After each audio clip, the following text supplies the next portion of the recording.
సొంత భూమి కొనుక్కోవాలనేది ప్రతి ఒక్కరి జీవితకాల కల.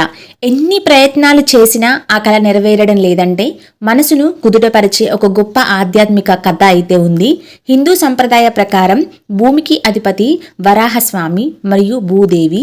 భూమికి సంబంధించిన ఆటంకాలు తొలగిపోవడానికి మీరు వినాల్సిన లేదా చదవాల్సిన వరాహస్వామి వృత్తాంతం మరియు పృథు చక్రవర్తి భూమిని అనుగ్రహించిన కథ. ఈ రెండు కథలు వింటే తప్పకుండా మీరు భూమిని కొనుక్కోవాలి అనే కల అయితే నెరవేరుతుంది. శ్రీ వరాహస్వామి భూదేవి రక్షణ కథ అయితే ఇక్కడ ఉంది. ఈ కథని వినండి. పూర్వం హిరణ్యాక్షుడు అనే రాక్షసుడు భూమిని దొంగలించి సముద్ర గర్భంలో దాచిపెడతాడు. దీనివల్ల భూమి మీద జీవరాశి మనుగడ కష్టమవుతుంది. అప్పుడు దేవతలందరూ విష్ణుమూర్తిని ప్రార్థించగా ఆయన ఒక శ్వేత వరాహ అంటే తెల్లని పంది రూపంలో అవతరిస్తాడు.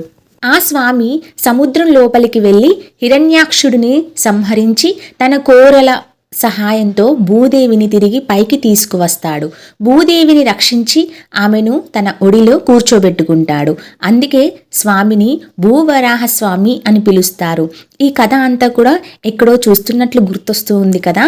ఎక్కడ లేదండి, ఈ మధ్య కాలంలో నరసింహస్వామి అవతారం సినిమా వచ్చిన అనిమేషన్ రూపంలో అందులో వివరంగా ఈ కథ తెలియజేశారు.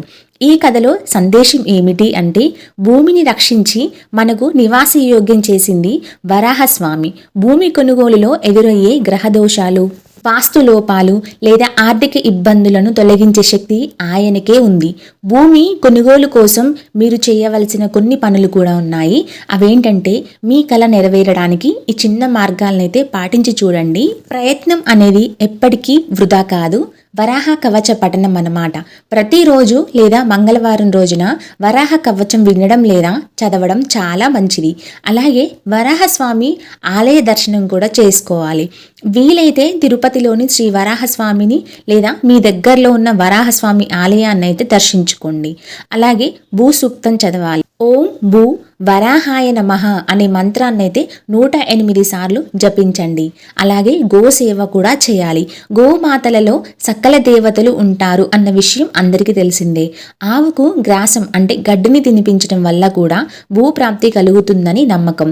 భూమి కొనుగోలుకు సంబంధించి మరియు భూదేవి అనుగ్రహం కోసం పురాణాల్లో ప్రధానంగా వినిపించే మరో అద్భుతమైన కథ కూడా ఉంది. అదేంటంటే పృథు చక్రవర్తి వృత్తాంతం అన్నమాట. భూమికి పృథ్వీ అనే పేరు రావడానికి కారణం ఈయనే. ఈ కథ వినడం వల్ల భూమిపై అధికారం, సొంత ఇల్లు లేదా స్థలం పొందే యోగం కలుగుతుంది అని పెద్దలు చెప్తూ ఉంటారు. పృథు చక్రవర్తి భూమిని అనుగ్రహించిన కథ శ్రీమద్ భాగవతం ప్రకారం పూర్వం వేణుడు అనే క్రూరమైన ఒక రాజు అయితే ఉండేవాడు. అతని పాలనలో భూమి పండక ప్రజలు ఆకలితో అలమటించేవారు. అప్పుడు మునులు వేణుడి శరీరం నుండి పృథు చక్రవర్తిని అంటే విష్ణు అంశతో అయితే ఒక అవతారాన్ని ఉద్భవింపచేశారు.